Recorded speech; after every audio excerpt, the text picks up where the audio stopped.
Hi friend, happy दोस्ती। बड़ी दिन हुआ ये वर्ड आप लोग नहीं सुने होंगे। और दूसरा बात, हैप्पी रक्षाबंधन। आज रक्षाबंधन है और आप सबको मेरा बड़ी शुभकामनाएं हैं। बहनों का तो बड़ी कमाई आज होगा, है ना। मैं हूं केदार, वेलकम टू गधा मेथड। खैर, आज हमने आपके लिए एक स्पेशल टॉपिक लेकर आया हूं जिसका नाम है जेरॉन्ड। ये टॉपिक पूरा वीडियो देखिएगा, लास्ट तरफ मजा है, क्योंकि जब मैंने कंफ्यूज कराया कहां टू देंगे कहां आईएनजी देंगे, और ये मेरा गारंटी है इस एपिसोड का बाद आपका जीरंड का डाउट नहीं होगा। जीरंड को जानने से पहले मैं थोड़ा बेसिक नॉलेज आपको दे देता हूं। 1 मिनट आपको लूंगा। टोटल सेंटेंस को अगर गधा मेथड में डिवाइड कर दिया जाए तो आपको 3 चीज मिलेगा। एक होता है सब्जेक्ट, एक होता है वर्ब और एक होता है ऑब्जेक्ट। बाकी बीच में बाकी सारे पार्ट्स ऑफ स्पीच होते हैं। मैं बोल देता हूं, सब्जेक्ट में अगर कोई अकेला वर्ड होगा तो इसको हम नाउन बोलेंगे। ध्यान दीजिएगा, ये बड़ी काम में आएगा। किसी का साथ होगा तो इसको हम एडजेक्टिव बोलेंगे। अगर स्टार्टिंग में रेयरली, जनरली इसी तरह वर्ड होते हैं तो इसको हम एडवर्ब बोलते हैं। आई होप मेरा बात ध्यान से सुनिएगा। नेक्स्ट, वर्ब का साथ जो होता है ये main verb, helping verb, ING, ED सब होता है। इसको बोलना जरूरी नहीं है। ऑब्जेक्ट में सेम फॉर्मेट है। अगर होगा तो नाउन होगा, नहीं तो होगा एडजेक्टिव, नहीं तो होगा एडवर्ब। ये तीनों फॉर्मेट हमारा सेंटेंस में बेसिकली होते हैं। चलिए शुरू करें। अब मैंने जानबूझ के आपको दिया लाफिंग, यहाँ पे कैसा यूज किया गया। पहला वाला सेंटेंस में जो वर्ड है मैं तोड़ देता हूँ। यहाँ पे ईज हो गया आपका हेल्पिंग वर्ब, लाफिंग हो गया आपका मेन वर्ब, इन हो गया आपका प्रेपोजिशन, इसका ऑब्जेक्ट है क्लासरूम, क्योंकि प्रीपोजिशन का आगे हमेशा ऑब्जेक्ट होता है। बाकी मानस हो गया, वर्ब से पीछे जो होता है उसको हम सब्जेक्ट बोलते हैं। और मानस इधर कौन सा काम कर रहा है? सब्जेक्ट का काम कर रहा है। आई होप आपको समझ में आ रहा है। नेक्स्ट, अगर इसी जगह पे हम लाफिंग को नाम देंगे तो ये कौन सा वर्ब हो गया ना, ये मेन वर्ब हो गया। यहाँ पे ईज हो गया आपका वर्ब, वर्ब का पीछे होगा सब्जेक्ट, वर्ब का आगे होगा ऑब्जेक्ट। सब्जेक्ट में देखो अकेला वर्ड है, मैंने आपको बोल रखा हूँ अगर अकेला वर्ड होगा तो उसका नाम हम नाउन देंगे। किसी जगह पे मेन वर्ब अगर आईएनजी लेगा, वो सब्जेक्ट में हो चाहे ऑब्जेक्ट में हो, अगर वो नाउन का काम करेगा उसको हम इंग्लिश ग्रामर में जेरंड बोलते हैं। मैं दोबारा बोल देता हूँ, चाहे इस तरफ हो चाहे इस तरफ हो, अकेला होगा और वो नाउन का काम करेगा, किसी का साथ नहीं होगा, अकेला होगा, उसी को हम क्या बोलेंगे? जेरंड बोलेंगे। अगर किसी का साथ होगा तो उसको जेरंड नहीं बोलेंगे। चलिए, यहाँ पे लाफिंग किसका काम किया? जेरंड का। मैंने उसी का आंसर नीचे लिखा। पहला वाला सेंटेंस में लाफिंग हो गया मेन वर्ब, दूसरा वाला सेंटेंस में लाफिंग हो गया जेरंड नाउन। अब खुद बताओ, तीसरा वाला सेंटेंस में लाफिंग क्या है? यहाँ पे स्टार्टेड हो गया वर्ब, वर्ब का पीछे जो होगा सब्जेक्ट, वर्ब का आगे जो होगा ऑब्जेक्ट। ऑब्जेक्ट में अगर एक वर्ड मिला और अकेला है तो उसका नाम हम नाउन में देंगे। किसी का साथ होता तो नाउन नहीं होता। यहाँ पे इसी नाउन को हम जेरंड बोलते हैं, क्योंकि मेन वर्ब यहाँ पे आईएनजी लिया है। आई होप आपको समझ में आ रहा है। कोई भी वर्ब का साथ आईएनजी होगा, अगर वो नाउन का काम करेगा वहाँ पे इसको जेरंड बोलते हैं। I hope clear. इसका आंसर मैंने नीचे लिखा होगा। पहला वाला सेंटेंस में ये मेन वर्ब है, दूसरा वाला सेंटेंस में ये जेरंड है, तीसरा वाला सेंटेंस में भी ये जेरंड है। देखो, ये सब्जेक्ट में है और ये ऑब्जेक्ट में है। आई होप आपको क्लियर समझ में आया। चलिए, मैंने और एक सेंटेंस आपको दिखा देता हूँ, आपका डाउट क्लियर हो जाएगा। यहाँ पे ईट का साथ अपोस्ट्रोफेस नहीं होगा, ये गलती से लिख दिया गया, क्योंकि ऑलरेडी वर्ब है। वर्ब का पीछे आपका सब्जेक्ट होता है, वर्ब का आगे आपका ऑब्जेक्ट होता है। यहाँ पे ऑब्जेक्ट में देखो हमें आईएनजी मिला, और ये आईएनजी चेक करना है अकेला है ना किसी का साथ है। देखो यहाँ पे ये अकेला है, मतलब इसके लिए भी नहीं है, इसके लिए भी नहीं है, बट यहाँ पे अकेला है, इसीलिए इसका नाम हम जेरंड देंगे। अगर अकेला नहीं होता, अगर किसी के लिए बैठता तो ये जेरंड नहीं होता। चलिए इसका आंसर नीचे दिया है, देखिए यहाँ पे जो लिखा गया चिल्ड्रन स्टार्टेड लाफिंग, ये तो जेरंड था। बाकी यहाँ पे भी लाफिंग किसका काम कर रहा है, जेरंड का काम कर रहा है। अब नेक्स्ट वाला सेंटेंस में आप आइडेंटिफाई करो। बहुत लोग बोलते हैं एक सेंटेंस में डबल आईएनजी नहीं आता, देखो आया है।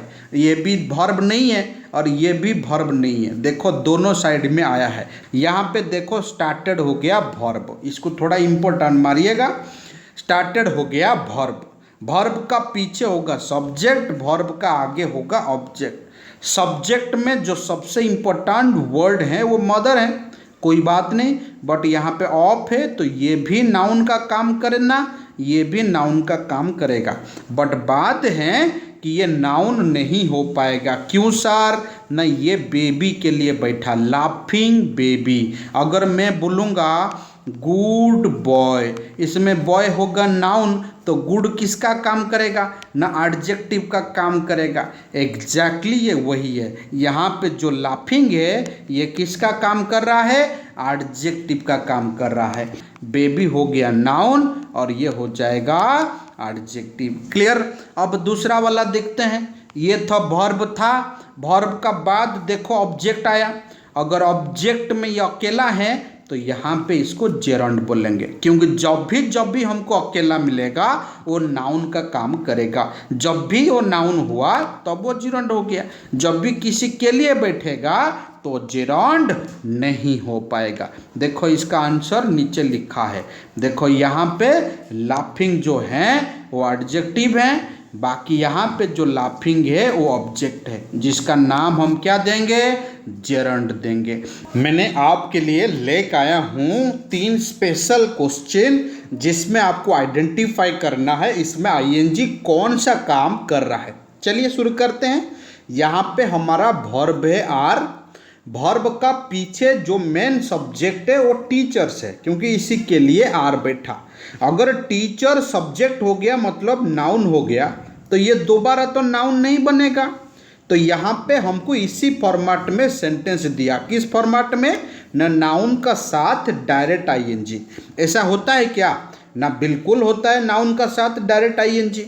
अगर नाउन का साथ आपको डायरेक्ट आईएनजी मिला, इसको इंग्लिश ग्रामर में हम लोग पार्टिसिपल बोलते हैं। क्या बोलते हैं? पार्टिसिपल बोलते हैं। तो यहाँ पे जो वर्ब टीचर है ये नाउन है, और ये जो आईएनजी है यहाँ पे ये जेरंड पार्टिसिपल का काम कर रहा है। मैंने इस पार्टिसिपल का एक सेपरेट क्लास लूँगा जस्ट इसी का बाद। वो वेराइटी पार्टिसिपल हैं, उसका आइडेंटिफाई करेंगे, उसके एरर्स भी करेक्शन करेंगे। चलिए दूसरा वाला में आईएनजी कौन सा फॉर्मेट में है देखते हैं, आप बताओ। इतना हम बता चुके हैं। यहाँ पे देखो नाउन का साथ डायरेक्ट आईएनजी आया। अगर नाउन का साथ डायरेक्ट आईएनजी आता है, इसको हम इंग्लिश में क्या बोलते हैं? ना जेरंड पार्टिसिपल। ये भी इधर पार्टिसिपल का काम कर रहा है। आई होप आपको समझ में आया।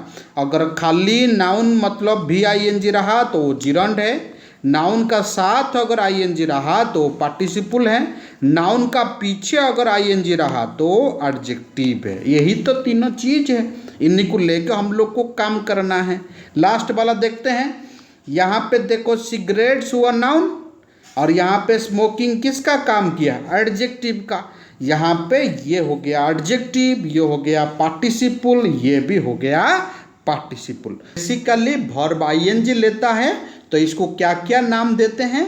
ना आइदर ये नाउन होगा, नहीं तो ये मेन वर्ब होगा, नहीं तो एडजेक्टिव होगा, नहीं तो पार्टिसिपल होगा। इसी फॉर्मेट हम अभी इतना देर तक पढ़ रहे थे। आई होप आपको समझ में आया। चलिए हम देखते हैं किस किस को नाउन बोलते हैं ना। अगर किसी जगह पे सब्जेक्ट में होता है कौन सा चीज? वर्ब आईएनजी अकेला होगा।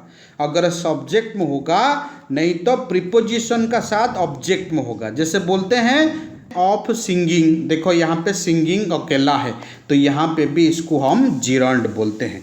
नेक्स्ट, और कहाँ होता है ना, मेन वर्ब का साथ भी ऑब्जेक्ट होता है। जैसे मैंने बहुत सारे जगह पे बताया, आई लव टीचिंग, तो यहाँ पे टीचिंग भी जिरंड होगा। ये मेन वर्ब का साथ होता है, प्रीपोजिशन का साथ होता है, सब्जेक्ट में अकेला भी होता है। नाउन का साथ डायरेक्ट आईएनजी होगा, उसको हम पार्टिसिपल बोलेंगे।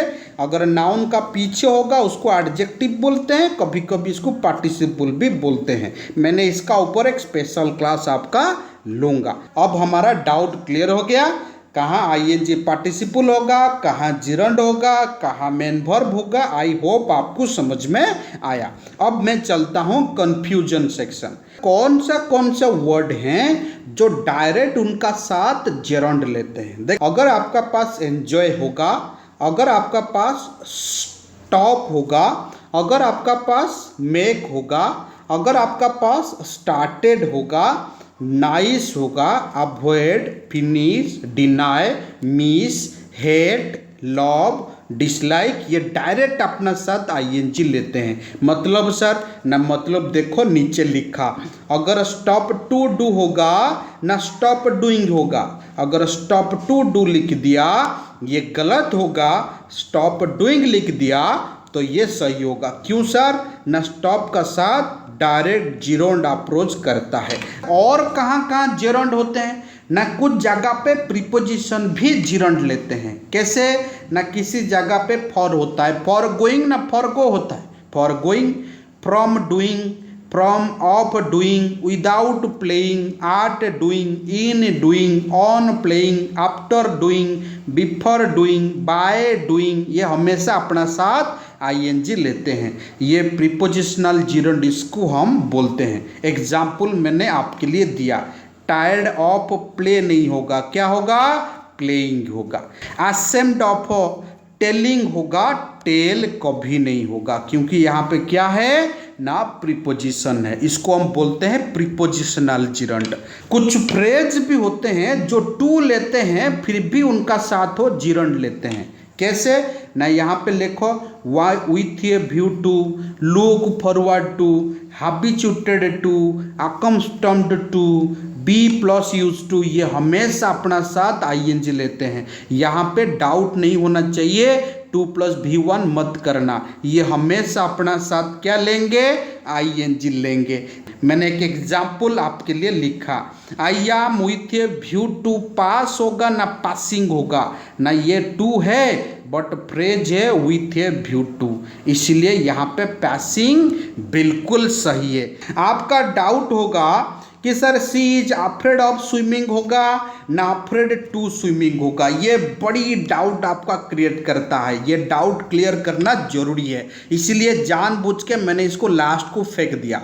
किसी चीज पास्ट का बारे में अगर बता रहा है वहां पे अफ्रेड ऑफ होगा, टू नहीं होगा। क्या बताया यहाँ पे, पास्ट एक्टिविटी का बारे में बताया। वही चीज अगर फ्यूचर का बारे में बताया या आगे करने वाला है या रेगुलर आदत का बारे में बताया, वहां पे टू लग जाएगा। ध्यान देना, दोबारा मैं बोल देता हूं, अगर पास्ट का बारे में बताया तो सीधा आईएनजी रख देना।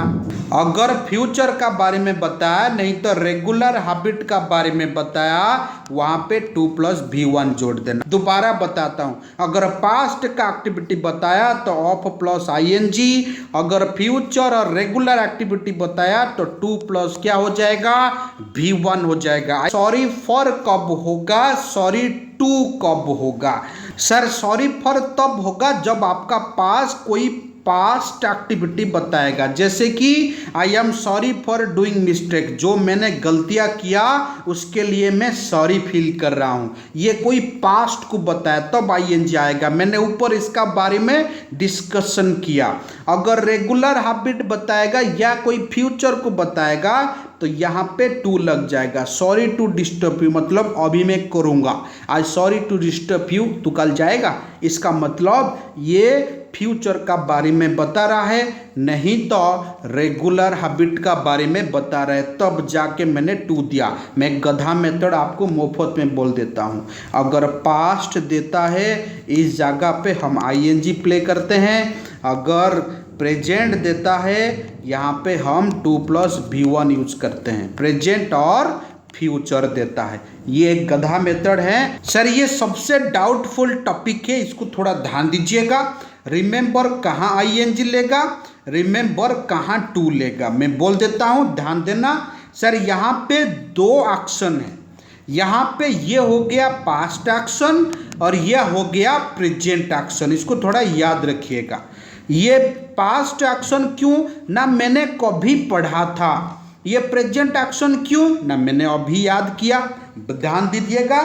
अगर कभी पहले प्रेजेंट एक्शन आएगा बाद में पास्ट एक्शन आएगा, यहाँ पे हमेशा आईएनजी होगा। मैं बोल देता हूँ दोबारा, पहले अगर प्रेजेंट आएगा बाद में अगर पास्ट आएगा तो यहाँ पे डायरेक्ट जीरन जोड़ देना। मैं बोल देता हूँ, दो एक्शन है, यहाँ पे एक्शन है, ध्यान देना। ये पास्ट एक्शन है और ये फ्यूचर एक्शन है। अगर पहले पास्ट एक्शन आया बाद में फ्यूचर एक्शन आया तो वहाँ पे हमने टू जोड़ देते हैं। दोबारा बोल देते हैं, दो एक्शन अगर होगा, पहले प्रेजेंट बाद में पास्ट तो आईएनजी, पहले पास्ट बाद में प्रेजेंट और फ्यूचर तो होगा टू। इसको याद रखिएगा। मैंने और एक एग्जाम्पल आपके लिए रखा, तो आप बताओ इसका आंसर क्या होगा। फॉरगेट, मैं आई नेवर फॉरगेट, वहां पे मैंने वेट किया था, इसका मतलब जो वेट किया था ये पास्ट एक्टिविटी है, और जो मैं अभी नहीं भूला तो इसका मतलब ये प्रेजेंट है। बोलो पहला प्रेजेंट बाद में पास्ट, ये आईएनजी लेगा ही लेगा। यहाँ पे देखो, मैं कभी कभी भूल जाता हूँ लिखने, मतलब ये फ्यूचर और प्रेजेंट, ये हो गया पास्ट, ये दोनों एक्शन में। तो अगर पहले पास्ट बाद में प्रेजेंट, आप एक सिंपली याद करो ना, अगर सीरियली देगा पास्ट से प्रेजेंट चलेंगे तो वहाँ पे हम टू लगाएंगे, अगर उल्टा दे दिया तो आईएनजी छोड़ देंगे, क्योंकि ये उल्टा है तो वहां पे टेढ़ा मतलब आईएनजी छोड़ देंगे। आप ये से याद करिए। ये था आज का एपिसोड, धन्यवाद। वंस अगेन हैप्पी रक्षाबंधन, जय जगन्नाथ, स्टे सेफ।